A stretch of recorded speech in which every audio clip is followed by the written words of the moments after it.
কেতলি হাতে কোথায় যাচ্ছেন আপনি? বাবা দোকানের দিকে যাইতাছি। তুমি যে টাকাটা ফেরত দিছো ওই টাকা দিয়া চায়ের দোকানটা আবার আমি কিনছি, সেদিকে যাইতাছি। না বাবা, এখন থেকে আপনি আর চায়ের দোকানে কাজ করতে পারবেন না। এখন থেকে আপনি শুধু ঘোরাঘুরি করবেন, কোনো কাজ করবেন না। হাব্বা তুমি জামাই ঠিক কইছে, এখন থেকে সব কাজ বন্ধ। কিন্তু তোমার জামাই হইল গিয়া কোটিপতি, আর তুমি যদি রাস্তার মোড়ে চা বিক্রি করো তাহলে কি তোমার জামার মান সম্মান কিছু থাকবো? মান সম্মান বড় বিষয় না, গরিব বড় লোক সবাই তো মানুষ, আর সব কাজই সমান। বাবা এখন তো আপনার অনেক বয়স হয়েছে, এখন থেকে আর কোনো কাজ করবেন না আপনি, এখন থেকে শুধু ঘোরাঘুরি করবেন। আর তাছাড়া এতদিন তো এই সংসারে হাল ধরার মতো কেউ ছিল না, এখন তো আমি আছি। তুমি ঠিকই কইছো বাবা। তো বাবা কাজের মানুষ, সারাদিন ঘরে বসে থাকলে পরে কি আর ভালো লাগে? ভালো লাগে না। বাবা এতদিন আপনি অনেক কষ্ট করছেন, এখন থেকে আর কোনো কষ্ট করতে পারবেন না। আপনার ছেলে বেঁচে থাকতে আপনি কেন কষ্ট করবেন? এখন থেকে সব কষ্ট আমি করব। যদি কিছু লাগে শুধু আমাকে একটাবার বলবেন। মেঘলা, এই কার্ডটা রাখো, আজকে দুপুরে ভালো একটা রেস্টুরেন্টে যেয়ে খাবারটা খেও।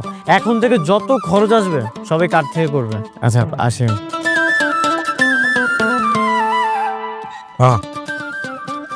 সোনার টুকরা ছেলে, এমন ছেলে আমার মেয়ের জামাই, ভাবতে কি আনন্দ লাগে না? টিনের ঘরে বসিতে থাকতে তোমার অনেক কষ্ট হয়ে যাব না? কি বলতেছো? আমি এখানে আগে থাকছি না? থাকছো ঠিক আছে, তখন তো আর আমি জানতাম না তুমি এত বড় লোক। এখন তো তুমি আমার জন্য সব কিছু ছাইরা ছুইরা এমন ছোট্ট একটা ঘরে থাকবা, তাও বস্তিতে। মেঘলা কি শুরু করছো বলো তো? তুমি বাবা মা আমাকে তো আলাদা আলাদা কেন করতেছো? আচ্ছা কালকে আমার পছন্দের কিছু রান্না করবো, ঠিক আছে? আচ্ছা ঠিক আছে।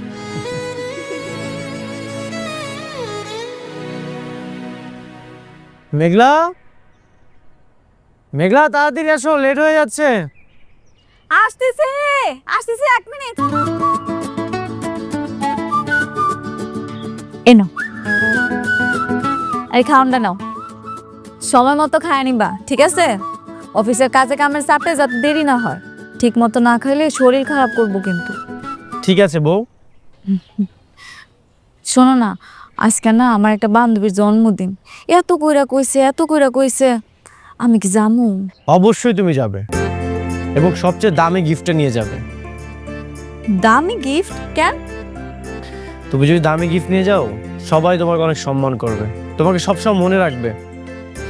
না না দরকার নাই, হয় আমার ক্লাসমেট, আমরা একলগে কলেজে পড়তাম, অত ঘনিষ্ঠ না।